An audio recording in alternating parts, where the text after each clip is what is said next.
somebody looks successful on the outside, but behind closed doors, they're fighting a battle nobody knows about. And you're stronger than the thing that's been controlling you. Welcome to Once in a Blue Moon. I'm your favorite faces, melanated mystic, guided by spirit, and always in divine timing. You didn't land here by accident. So let's tap in and see what the cards have for you today. Okay, collective, this reading is deep because on the surface, it looks like it's about money, but underneath, this is about fear. The first card out, strength. And spirit wants to acknowledge that something you've been holding it, somebody been holding it all together. Even when you didn't feel strong, even when you were exhausted, even when you wanted to give up. But people see the version of you that keeps showing up. What they don't see is how much energy it takes some days just to keep moving forward. Then the next card we have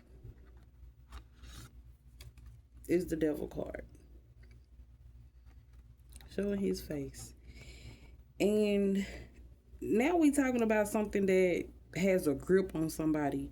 Could be fear, an unhealthy attachments, a toxic cycle, negative thinking, self-sabotage, scarcity mindset, something that keeps showing up over and over again, even when you know it's not helping you. And spirit keeps showing me somebody trapped in a loop. The same worry, the same fear, the same thought pattern, the same emotional trigger.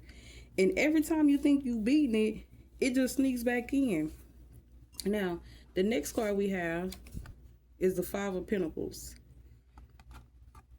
And this is where the fear starts revealing itself, because somebody is terrified of loss, terrified of not having enough, terrified of being unsupported, terrified of struggling again.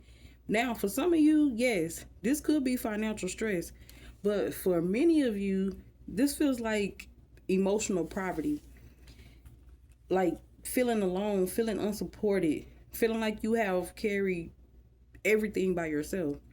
And spirit keeps showing me somebody who survived difficult seasons financially, emotionally, and spiritually. And because of those experiences, part of you is always preparing for the next disaster, even when things are actually improving.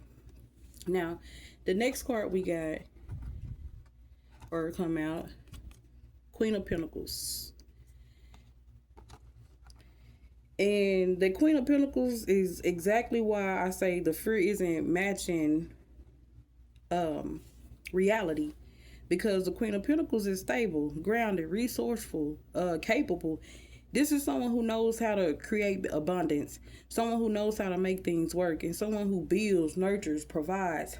The Queen of Pentacles doesn't give me falling apart energy. She gives me I survived worse and figured it out type of energy, which makes the final card even more important, which is the Nine of Swords.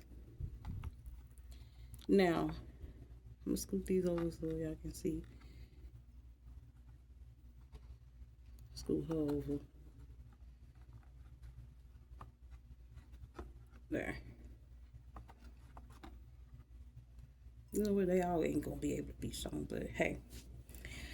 The Nine of Swords, that's the real issue. The mental spiral, the overthinking, the sleepless nights, the worrying about things that haven't happened yet, and the conversations replaying in your head, and the worst case scenarios. And spirit keeps saying your mind is carrying burdens your reality isn't carrying. That's the message. Because look at these cards together. You have strength, then you have the Queen of Pentacles. And those are two incredible resilient energies. Yet, because they sit between the devil and the Five of Pentacles and the Nine of Swords, which is fear, scarcity, and anxiety. And the reading isn't showing somebody who lacks strength. It's somebody who keeps forgetting they have it. And somebody whose past struggles are still influencing present decisions. And spirit wants you to know something. The fear is loud, but it's not the same as truth. And the thing you've been worrying about, it may not have as much power as you've been giving it, basically. And if this reading resonate with you, don't forget to like, follow, subscribe, and share with someone who may need to hear this message. Every interaction helps these readings reach the people spirit intends them for.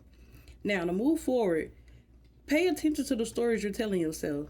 Not every fear deserves your belief, and focus on what is actually happening, not what could happen.